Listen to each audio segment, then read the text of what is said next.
네, 지난 시간에는 네. 내가 한번 하나님이 되어볼래? 라는 주제로 수업을 했잖아요. 네.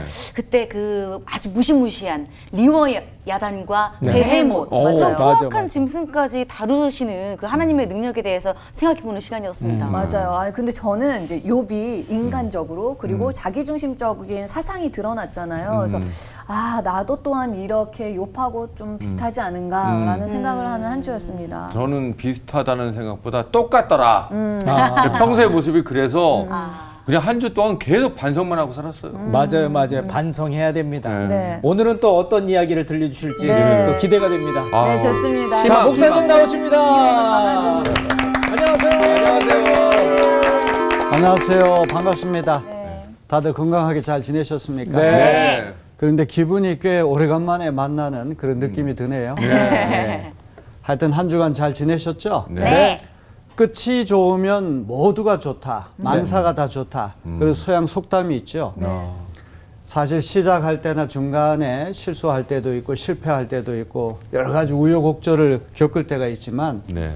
이제 마지막이 좋아버리면 그동안의 실수나 실패는 아무것도 아닙니다. 아, 눈 녹듯이 녹죠. 눈 녹듯이 다 사라지고 그래서 끄트머리가 참으로 중요한 것입니다. 그래서 사도 바울도 뒤에 있는 것은 잊어버리고 앞에 있는 표대를 향하여 달려가기를 힘쓴다 그런 고백을 했죠. 네. 이제 욥기의 마지막 부분에 우리가 오게 됐습니다.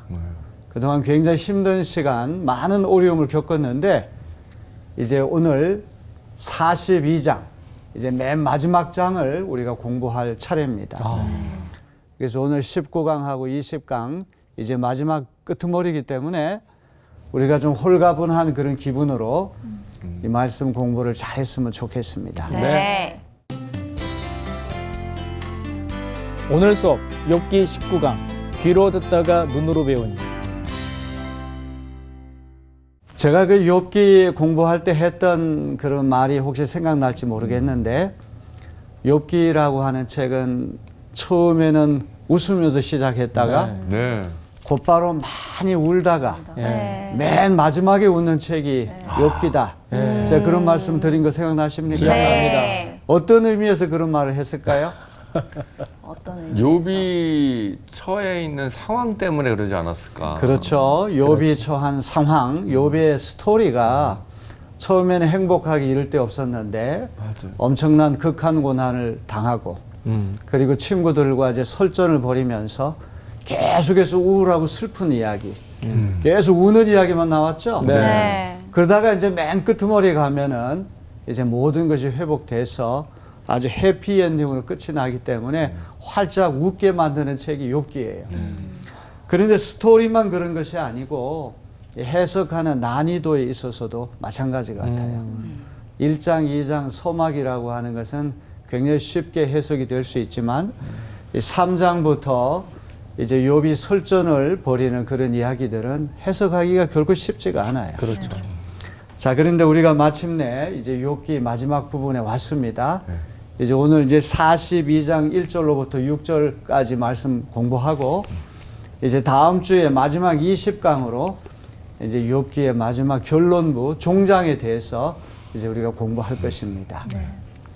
자, 선하고 의로우신 하나님이 만드신 세상에 왜 악과 고통이 있는가? 하나님께서 선하시고 의로우시고 전지전능하시다고 한다면 세상에 항상 좋은 일만 있어야 되는데 악이 있어요. 또 즐거움만 있는 게 아니라 고난이 있거든요. 네. 왜 하나님이 악과 고통이 있는 세상을 만드셨을까? 참 중요한 물음입니다. 왜 하나님을 경외하며 악에서 떠난 사람이 복을 받지 못하고 하나님을 경외하지도 않고 악을 밥 먹듯이 저지른 사람이 번영하는가? 이른바 왜 착한 사람에게 나쁜 일이 일어나고 나쁜 사람에게 왜 좋은 일이 일어나는가? 네. 우리가 인생을 살다 보면 그런 경우를 많이 경험하죠. 그렇죠. 네. 늘 화딱지가 나죠. 궁금합니다. 맞아요. 네? 열받죠. 네. 예수 믿고 또 교회 열심히 다니고 하는 사람 항상 좋은 일만 일어나야 되는데 때때로 암에 걸릴 때도 있고 사업에 실패할 때도 있고 또 인간관계가 굉장히 힘들 때도 있습니다. 네. 예수도 안 믿고 교회 안 다니는 사람이 또 하는 일마다 잘 될 때가 있거든요. 이 세상이 마치 뒤죽박죽된 것처럼 우리 그런 느낌을 가질 때가 있습니다. 왜 의로운 사람이 무고하고 부당한 고난을 당할까? 무고라고 하는 말은 난센스. 아무런 의미가 없어요. 이유도 없이 부조리하고 부당한 고난을 당할까? 사실 이런 물음들이 욥기가 제시하는 질문들이잖아요. 네. 우리가 그동안 아주 열심히 공부를 해왔지만 이런 질문들은 결코 다루기가 쉽지가 않아요. 또 속 시원하게 대답할 수 있는 그런 문제도 아닙니다. 욥과 세 친구 엘리후까지 이런 문제들을 가지고 집요하게 붙들고 왔는데 이런 질문들은 어떻게 해야지만 해결될 수 있을까요? 하나님을 만나야지 해결되지 않을까요? 그렇습니다. 이것은 하나님께서 나타나셔서 속 시원하게 설명을 해 주셔야지만 해결될 수 있는 문제예요. 하나님을 우리가 믿지 않는다고 한다면 그럴 수도 있겠지 그렇게 생각할 수 있지만 이제 우리가 믿는 하나님이 의로운 하나님이시고 또 선하신 하나님이시고 전지전능하신 하나님이시라고 한다면 하나님 만든 세계가 왜 이렇게 뒤죽박죽입니까? 그러니까 하나님이 대답해 주셔야 합니다. 자, 그래서 욥이 기다리고 기다렸던 순간이 하나님이 짠하고 나타나시는 네. 현현하시는 순간 아닙니까? 네네네. 그러면 하나님이 이런 질문들에 대해서 속시원하게 대답을 해 주셔야 되는데 네. 그렇죠. 대답은 안 하시고 질문만 계속 퍼붓고 계세요. 아, 70가지 이상이나 되는 많은 질문들을 쏟아 부으셨어요. 네. 그런데 그런 질문들이 욥이 대답할 수 없는 그런 질문들이었어요. 그렇죠. 맞아요. 머리를 긁적긁적 하면서 아무 말도 할 수 없는 그런 까다로운 질문만 던져 계시는 것이거든요. 네. 자, 그래서 창조주 하나님의 전능과 지혜를 통해서 욥의 무지와 무능을 자각하게 만드시는 그런 질문들이에요. 내가 우주 만물의 기초를 놓을 때 너 어디 있어서 태어나지도 않았어. 맞아. 너 이렇게 세상이 돌아가는 이치를 알아? 몰라요. 너 하나님 자리에 1초라도 올라가서 한번 세상을 한번 다스려 볼래? 못해요. 못해요. 그럼 너란 놈 도대체 누구냐? 아하. 창조주 하나님의 전능과 지혜를 통해서 욥이 그 엄청난 우주 신비 앞에서 아무것도 아니다. 이것을 깨닫게 하시는 그런 효과가 있는 겁니다. 네. 자, 두 번째로 우리가 베헤못 또 리워 야단이라고 하는 괴수에 대해서 지난번에 공부했잖아요. 네. 예, 베헤못이라고 하는 이 짐승은 이제 육상 괴수, 이 육지에 사는 최강 괴수가 바로 베헤못이고 리워 야단은 해상 괴수, 이 바닷속에 사는 물속에 사는 가장 기괴하고 가장 강력한 그런 괴수예요. 사실 이런 베헤못과 리워 야단 앞에서 인간은 아무것도 아니죠. 겁이 나가지고 숨기 바쁘고 공포심을 느끼는데 네. 하나님은 베헤못과 리워 야단을 장난감 다루듯이 다루신다. 네. 인간 세계의 적대적이고 파괴적인 세력까지 하나님의 손아귀 안에 있다. 중요한 것은 이 베헤못과 리워 야단이라고 하는 것은 하나님 만드신 이 우주라고 하는 것이 꼭 질서정연하게 이렇게 돌아가는 세상이 아니라 때로 무질서와 혼란, 혼돈이 있는 세상을 만드셨다는 거예요. 세상이 꼭 이렇게 정해진 이치대로만 돌아간다면 그런 세상은 재미가 없는 세상이 되고 말 거예요. 때로 무질서, 폭력, 혼란 그런 것들이 이 세상에 분명히 있습니다. 네. 그래서 인간이 도저히 제압할 수가 없고 통제할 수 없는 그런 세력이라고 할지라도 그런 세력도 여전히 하나님의 손아귀 안에 있다는 거죠. 무질서와 혼란까지도 하나님 허락하시지만 하나님의 손아귀 안에 있다. 그것이 중요한 것입니다. 네. 욥이 기대했던 대답은 듣지 못했지만 그토록 고대했던 하나님을 만났다. 이것이 중요한 것이죠. 네. 욥이 계속해서 탄식하고 절규했던 것은 하나님 제발 좀 나타나셔서 한 말씀만 해주소서 그런 거였죠. 네. 그런 소원이 이루어져서 마침내 욥 앞에 하나님이 나타나신 거예요. 구약 성경을 읽어보게 되면 이스라엘 백성이 부르짖을 때 하나님께서 응답하신다는 말씀이 나오죠. 네. 우리가 안타깝고 괴로운 문제가 있을 때 부르짖을 때 하나님께서 응답해 주실 줄로 믿습니다. 네. 자, 우리 출애굽기 2장 23절로부터 25절을 우리 지효 학생이 한번 읽어보실까요? 네. 여러 해 후에 애굽 왕은 죽었고 이스라엘 자손은 고된 노동으로 말미암아 탄식하며 부르짖으니 그 고된 노동으로 말미암아 부르짖는 소리가 하나님께 상달된지라. 하나님이 그들의 고통 소리를 들으시고 하나님이 아브라함과 이삭과 야곱에게 세운 그의 언약을 기억하사 하나님이 이스라엘 자손을 돌보셨고 하나님이 그들을 기억하셨더라. 네, 고맙습니다. 이제 이스라엘 백성이 430년 동안 이집트에서 이제 노예 생활할 때 종살이하면서 굉장히 어려움 많이 겪었잖아요. 강제 노역을 당하고. 그때 탄식하며 부르짖었더니 그 부르짖는 소리가 하나님 보호자에 상달되었다, 이런 말씀이 나오죠. 욥이 탄식하며 절규하고 부르짖었던 그 울부짖음이 주님 보호자에 상달되어서 주님께서 욥의 부르짖음을 들어주신 것입니다. 네. 자, 욥은 의로운 사람의 무고한 고난에 대해서 하나님의 공의로운 통치 질서가 제대로 작동하지 않고 있다고 불평했어요. 그러나 하나님은 두 차례의 답변을 통해서 인간의 기준과 인간의 필요를 넘어서 우주 만물 전체를 다스리시는 창조주 하나님의 권능과 지혜를 보여주십니다. 지금까지 욥이 막 항쟁하고 따지고 이렇게 달려들었던 것들은 다 어디까지나 욥의 기준과 욥의 필요에 따라서 된 것이거든요. 네. 그러니까 하나님의 생각은 인간의 생각하고는 다르다는 거예요. 욥기가 전달하려고 하는 아주 중요한 주제 중에 하나는 인간 중심의 세계관을 전복시키는 거예요. 그건 어디까지나 네 생각이지 나의 생각은 너의 생각과 다르다. 하나님 우리 인간의 생각대로만 움직이신다면 하나님 될 수가 없죠. 네. 맞아요. 그래서 물이 필요 없는 곳에 비를 내리시고 햇빛과 단비를 선인에게만 비추시고 주시는 것이 아니라 악인에게도 주시는 하나님. 그 하나님은 인간의 생각을 뛰어넘는 하나님이시죠.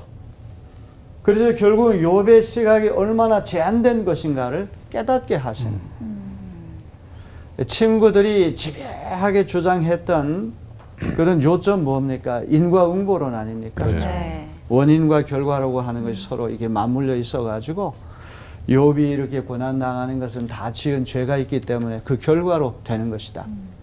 욥도 이런 인과응보론에 묶여 있기 때문에 자꾸 내가 왜 이런 재난 당하고 고난 당할 만한 이유가 없는데 왜 내가 고난을 당하는 이런 생각하잖아요. 그렇죠. 그렇기 때문에 이 욥의 시각이 인과응보론이라는 시각이 얼마나 편협한 것인가를 하나님께서 70가지가 넘는 질문을 연달아 퍼부시면서 이제 깨닫게 해주시는 거예요. 욥기의 저자가 이 고난의 신비에 대한 하나님의 대답을 아주 명쾌하게 다 설명하는 것으로 끝을 맺었다면 욥기는 재미없는 책이 되고 말았을 거예요. 밋밋한 책이 되고 말았을 것입니다. 왜 의로운 사람이 부조리하고 부당한 고난을 당하는가? 이거는 참 풀기 어려운 수수께끼로 남을 것 같아요. 아주 신비한 것입니다. 불가지론, 허무주의라고 할 만큼 의로운 사람의 부당한 고난, 이거는 영영 미궁에 빠지는 것처럼 그렇게 욥기는 우리에게 보여주고 있습니다. 그렇기 때문에 욥기가 더 불후에 고전이 되지 않았을까 이런 생각을 해봐요. 딱 속 시원하게 설명을 다 했다 하면 그 설명이 안 들어맞을 수도 있잖아요. 네. 오고 가는 시대에 우리가 얼마든지 이렇게 해석할 수 있는 어떤 열려진 가능성을 주기 위해서 확답을 주지 않은 채로 끝이 나고 있는 것입니다. 자, 그래서 하나님의 직답 대신 욥기는 하나님의 자유와 은총을 부각시키고 그 하나님의 자유와 은총 앞에선 인간의 근본 자세, 욥기 잘 알지도 못하고 내가 하나님을 향하여 종주목질을 했는데 지금까지 생각해 보니까 제가 하나님 앞에 아주 무례했습니다. 자기 자신의 오만한 태도에 대해서 이렇게 좀 반성하는 마음을 갖고 겸손하게 주님 말씀을 청종하는 그런 자세를 갖추게 하는 것이죠. 자, 그래서 하나님의 1차 발언에 대한 욥의 1차 응답은 이 욥기 40장 이 4절로부터 5절에 나와 있습니다. 우리 박인영 학생 한번 읽어보세요. 네.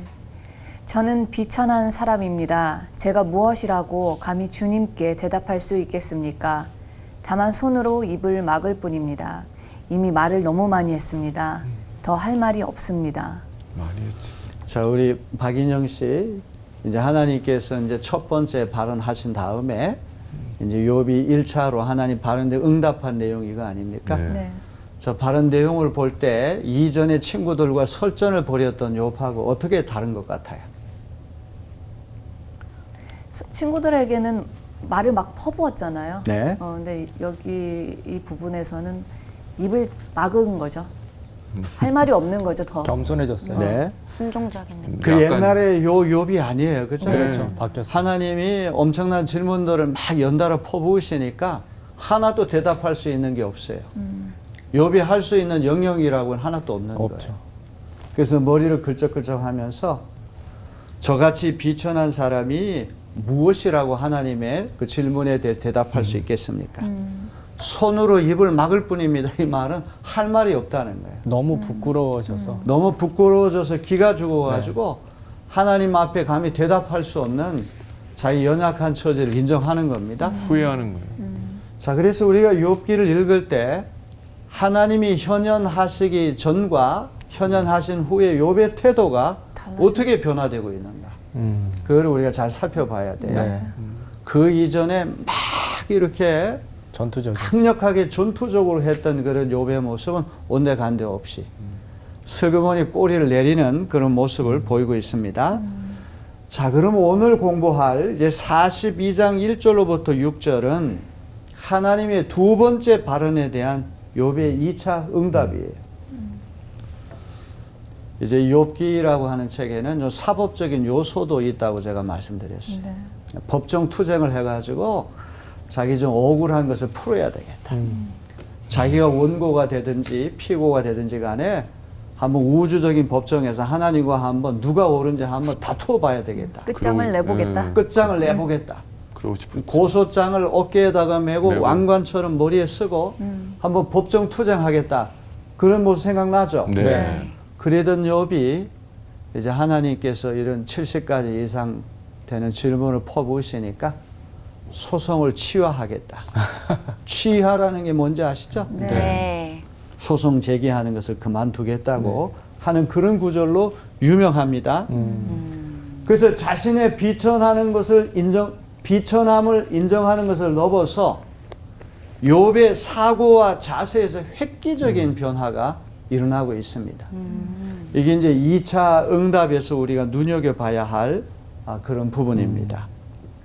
자, 욥은 자기로부터 벗어나 하나님께 초점을 맞추면서 보다 더 적극적으로 하나님의 주권과 자유를 인정하는 동시에 자신의 그릇된 태도를 뉘우치는 데까지 나아가고 있습니다.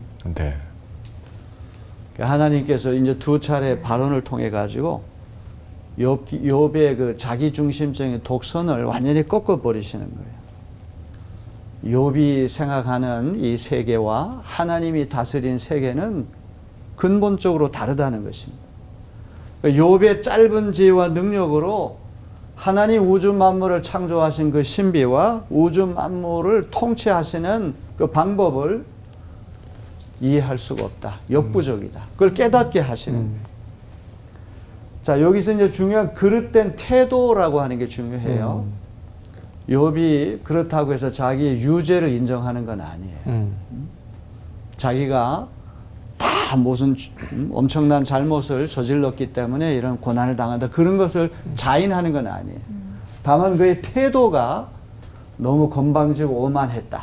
그거를 이제 인정하는 데까지 이제 나아가는 것입니다. 네. 자, 욥의 두 번째 답변에서 눈에 띄는 특징이 있어요. 그것은 지금까지는 욥은 사사건건 다 충돌했잖아요. 네. 네. 하나님이 하시는 일에 자기가 찬성할 수가 없었어요.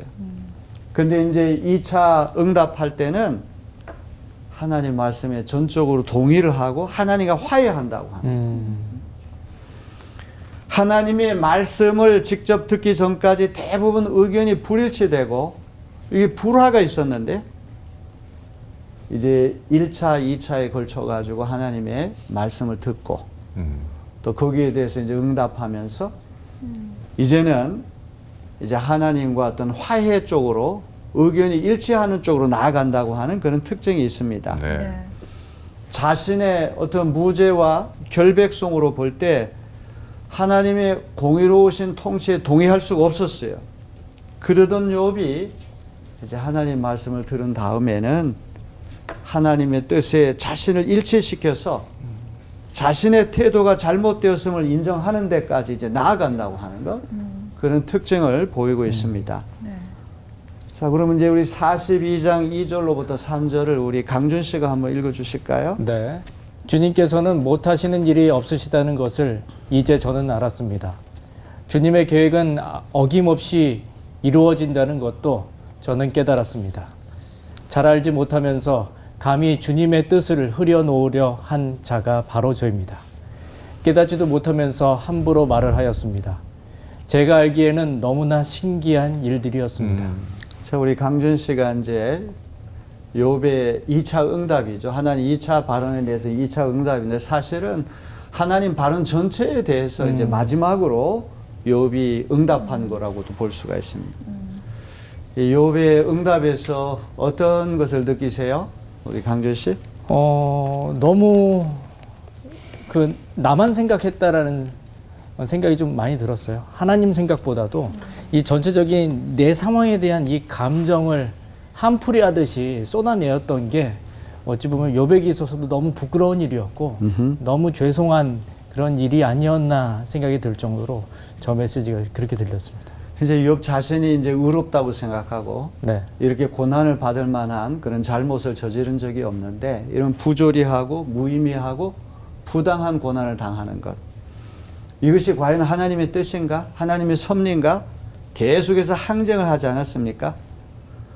그런데 이제 하나님께서 다스리시는 세상, 창조하신 세상은 욥이 생각하는 것 이상으로 복잡하고 신비하다고 하는 것을 이제 알려주니까 이제 하나님 앞에서 그동안 자기가 이렇게 함부로 했던 것이 얼마나 어리석고 또 잘못된 태도인가를 이제 깨닫게 시작하는 것이죠. 네.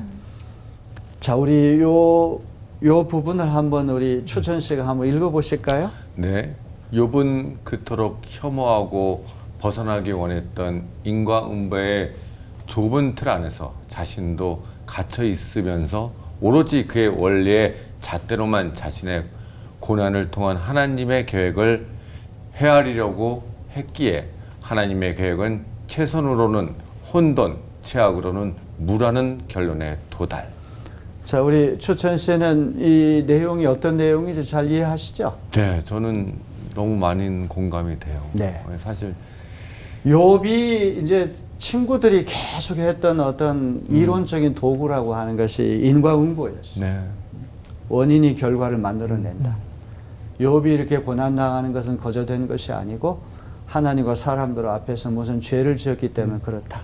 잘 생각해봐. 네가 잘못한 게 있으니까 하나님이 이렇게 하신 거야 라고 했던. 그렇습니다. 특별히 사회적 약자들을 함부로 대하고 공정하게 대하지 못했기 때문에 이런 재난을 당하는 것이 아니냐.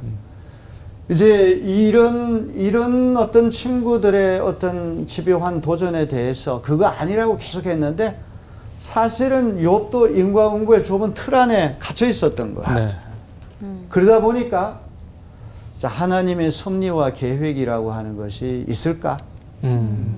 그거는 최선으로 혼돈이고 최악으로는 없다. 아무것도 없다. 이런 결론에 도달했어요. 그렇죠.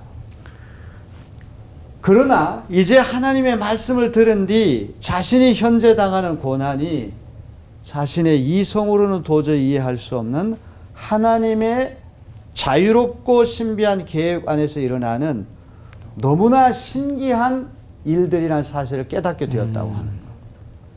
이제 이것이 하나님의 현현 이전과 이후에 욥의 달라진 그런 어떠한 깨달음이라고 하는 것을 우리 기억해야 됩니다. 자, 그다음 이제 가장 중요한 말씀은 이제 우리가 살펴볼 것입니다.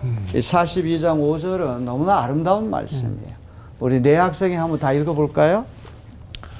주님이 어떤 분이시라는 것을 지금까지는 제가 귀로만 들었습니다. 그러나 이제는 제가 제 눈으로 주님을 뵙습니다. 여기 이제 귀라고 하는 것하고 눈이 나오죠. 네. 우리 이제 신체의 기관들 가운데 다 중요한 기관 아닙니까? 네. 이 귀가 이렇게 잘 열려야지 잘 들을 수가 있어요. 또 눈이 밝아야지만 잘 볼 수가 있어요. 그런데 그동안에는 하나님에 관하여 귀로만 들었는데 이제는 하나님을 눈으로 직접 뵙는다 이런 고백을 해요. 왜 이런 고백을 할까, 인영 씨? 왜 그런 고백을 하는지도 궁금하지만 네. 저희가 성경에 보면은 보지 않고 들음에서 믿음이 생기는 게 복되다라는 말씀이 있잖아요. 그래서 저 말이 귀로만 들었다가 또 눈으로 뭔가 좀 이게 안 맞는 마음이 들어가지고서 질문 한번 던져봅니다. 그래서 뭐 이제 말씀을 이제 듣는 데서 믿음이 생기고 이제 입으로 고백해서 구원받는다고 로마서 말씀 우리 공부했을 때 네. 아마 그게 생각나는 건데 이제 그것하고는 이제 별개의 문제 같아요. 그렇죠. 자, 우리 귀라고 하는 것하고 눈이라고 하는 것은 이제 라디오하고 텔레비전을 놓고 한번 생각하면 좋을 것 같아요. 라디오로 어떤 중계 방송을 이렇게 듣는 것하고 그 야구장에 직접 가가지고 야구 시합을 두 눈으로 보는 것하고 어떤 차이가 있어요? 생생함의 차이가 있죠. 더 생생하죠? 네. 이제 귀로 듣는 건 조금 부정확할 수가 있죠. 네. 내 확인될 상상으로 수가 가야죠. 없잖아요. 그죠? 네. 그러나 눈으로 보는 거는 더 선명해요. 맞아. 그러니까 우리 하나님 믿는 우리들이 궁극적으로 도달해야 할 지점은 하나님을 눈으로 뵙는 지점까지 가야 된다는. 근데 우리 신앙이라고 하는 건 다 듣는 쪽이잖아요. 듣는다는 건 간접적인 경험이에요. 맞아요. 목사님이 설교를 통해서 하나님에 대해서 말씀해 주신 그걸 듣고 성경을 듣고 CBS 이 성서 학당을 통해 가지고 공부하고 다 듣는 거예요. 귀로 듣는다고 하는 것하고 하나님을 눈으로 직접 뵙는다고 하는 것, 이거는 분명히 차이가 있는 것입니다. 사실 이제 욥도 세 친구하고 엘리후가 와가지고 하나님에 대해서 계속 말을 했기 때문에 들었어요. 네. 간접적인 지식이에요. 그러나 이제 하나님이 현현하셔서 나타났을 때는 이제 하나님을 직접 두 눈으로 보고 체험한다는 그런 이야기. 귀로만 듣던 하나님에서 눈으로 보는 하나님으로까지 우리가 나아가야 된다는 그런 말이죠. 우리 신앙생활은 너무나 중요한 것이죠. 맞아요. 위대한 교리와 교훈, 금과 옥조와 같은 지혜와 지식, 하나님에 관한 위대한 정통신학을 들었다고 할지라도 귀로 들은 하나님은 욥에게 어떤 위로와 해결책도 제시하지 못했어. 그렇죠? 욥이 이렇게 부조리한 고난을 당할 때 친구들이 와가지고 수많은 이야기를 들려주고 엘리후까지도 귀로 들려줬어요. 네, 네. 위로가 됐습니까? 위로가 안 아니요. 됐죠. 해결 안 화가 됐죠. 났죠. 화만 났죠. 화만 났죠. 네. 그런데 하나님이 딱 나타나셔가지고 욥을 만나 주시니까 두 눈이 번쩍 뜨이면서 뭔가 욥이 마음속에 위로가 생기고, 맞아. 야, 내가 그동안 너무 내 생각만으로 내가 이게 함부로 입을 놀렸구나. 이걸 깨닫기 시작하는 거예요. 결국에는 당사자를 만나야 됩니다. 만나야 해결이 되는. 하나님을 그쵸. 만나려고 그렇게 노력을 했는데 얼굴 만나지 봐도. 못하고 하나님에 관한 이야기를 주변 친구들에게 다 들으니까 그게 마치 하나님처럼 느껴졌는데 맞아. 막상 하나님을 딱 만나고 하나님께 70여 가지 질문을 딱 듣다 보니까 내가 잘못했구나. 확실하게 한 방에 느껴지잖아요. 그렇습니다. 사실 이제 이 귀로 듣는 하나님하고 눈으로 보는 하나님이란 참 어려운 문제예요. 우리가 이 땅에 살면서 어떻게 하나님 두 눈으로 봅니까? 네. 다 하나님이 돼서 귀로 듣는 것이 전부가 아닐까? 뭐 설교를 통해서든지 성경책을 통해서든지 무엇을 통해서 다 간접적으로 듣는 그런 하나님 체험이 많아요. 네. 근데 욥기가 우리에게 도전하는 것은 우리가 궁극적으로 가야 할 지점은 두 눈으로 하나님을 보는 지점까지. 어떻게 보면 신비주의적인 요소도 있겠죠. 그죠? 네. 관상기도라고 하는 말이 있잖아요. 관상. 볼관자 아닙니까? 네. 하나님을 직관하는 쪽까지 가야 된다는 거죠. 욥은 하나님이 현현하셔서 직접 말씀하신 걸 들었어요. 자유와 은총으로 세상을 창조하시고 통치하시는 하나님의 지혜와 권능을 직접 들었습니다. 그동안 친구들 또 엘리후 이런 사람들이 아무리 좋은 말을 귀에 들려줬어도 위로도 안 되고 해결책이 없었는데 이제 하나님을 보게 되니까 개안이 돼서 눈이 활짝 떠서 새로운 시야가 열리게 됐다고 하는 그런 말이에요. 요즘 교인들이 이제 천국에 가면 귀와 입만 둥둥 떠다닌다. 이런 말이 있지 않습니까? 그래. 추천 씨 어떤 뜻일까요? 제가 어렸을 때 많이 듣던 소리인 것 같아요. 넌 물에 빠지면 입만 그 똑같은 거죠. 네. 뭐 이제 인터넷이 발달되고 그래가지고 전 세계 훌륭한 유명한 목사님 설교를 수시로 마음만 먹으면 얼마든지 들을 수 있잖아요. 네. 그게 엄청나게 좋은 말씀 하도 많이 들어가지고 귀가 엄청나게 크고 또 말도 청산유수로 너무 잘해요. 그러나 하나님에 대한 직접 체험과 하나님 말씀을 직접 실천하는 것은 부족하다. 이제 그 이야기를 하는 것이죠. 그래서 우리는 이 귀로 듣는 하나님에서부터 눈으로 직접 보는 하나님까지 궁극적으로 나아가야 한다. 욥이 참 훌륭한 것은 하나님을 직접 두 눈으로 보는 단계까지 갔다고 하는 거예요. 그의 어떤 절절한 소원이 하나님의 현현으로 다 이루어졌다. 이게 중요합니다. 아, 저 정도까지 기도를 해야 하나님을 직접 만날 수가 있는 거네요. 간절함. 아, 참 중요한 말 같아요. 저 욥과 같은 저는 절박한 심정으로 온몸을 던져가지고 필사적으로 하나님과 씨름을 해야지만 하나님 보는 단계까지 나아간다.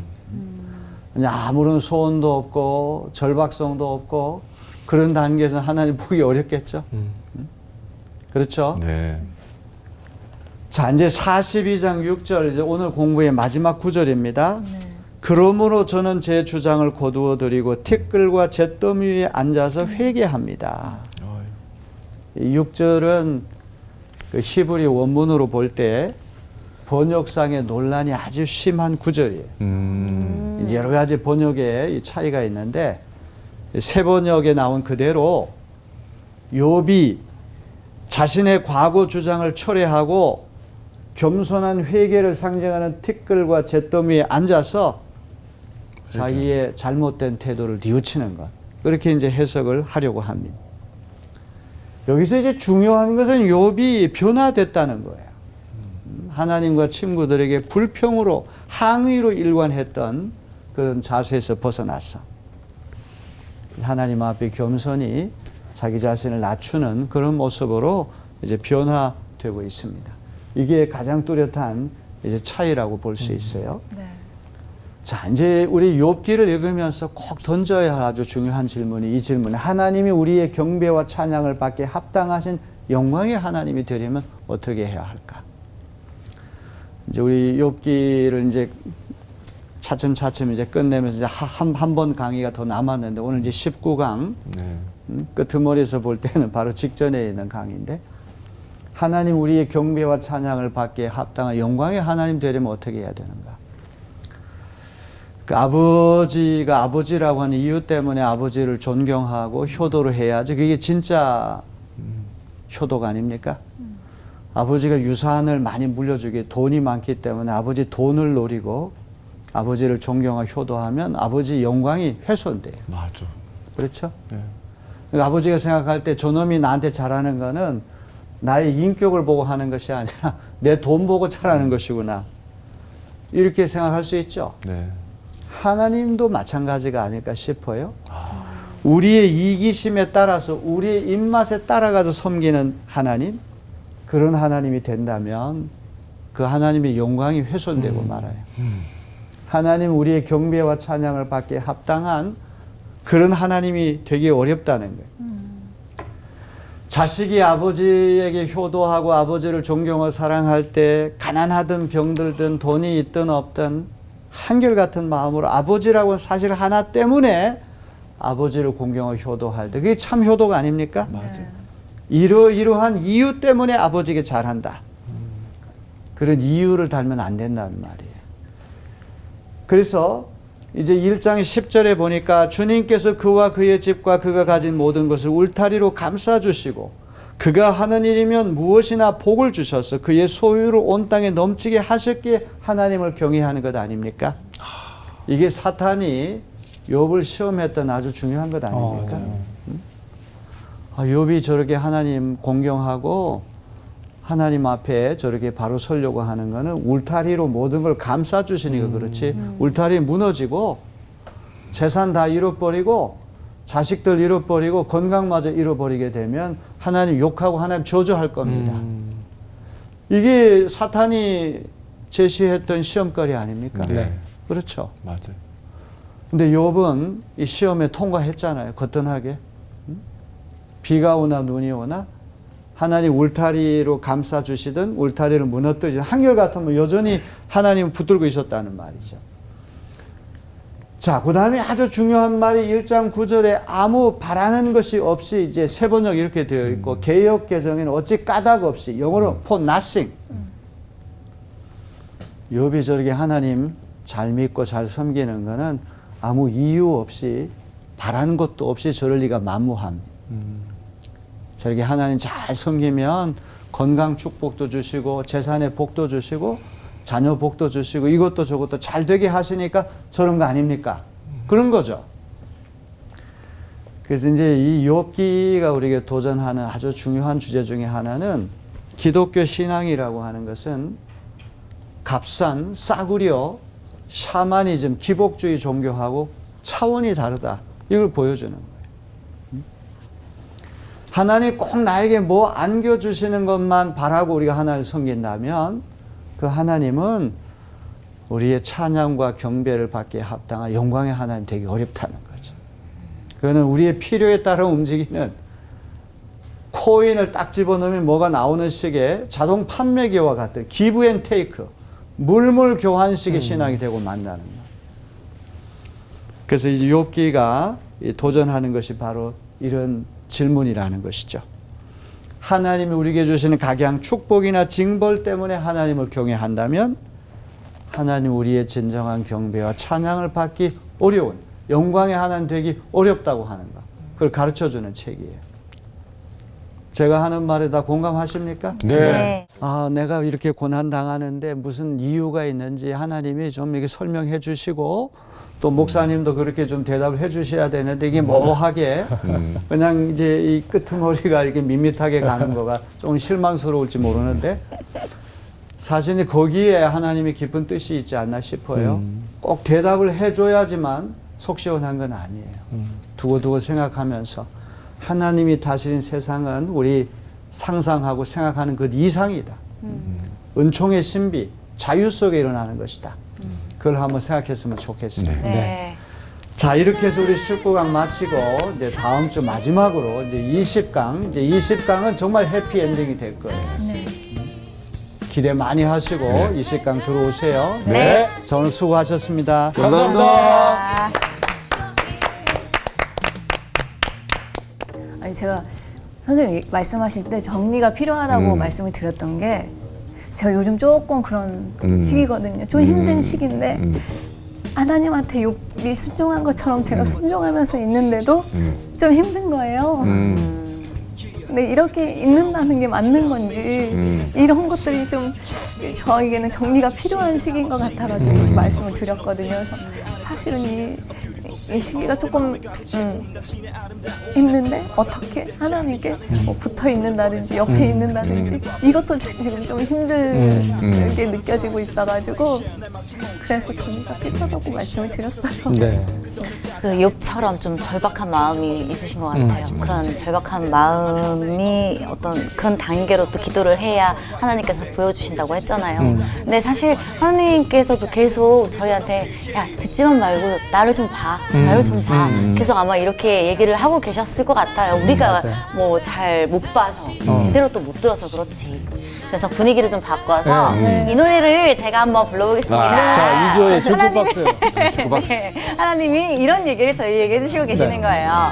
날 좀 웃어, 날 좀 웃어, 날 좀 웃어. 경지 섰다 꽃분 듯이 날 좀 웃어. 봐야 되겠네요. 이거 봐야죠. 제발 좀 봅시다.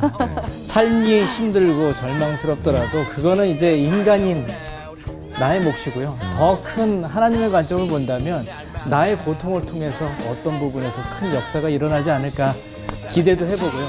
결국에 우리는 인간인지라 이런 고통을 이겨내는 방법 중에 하나는 또 하나님께 붙어 있는 것밖에 없습니다.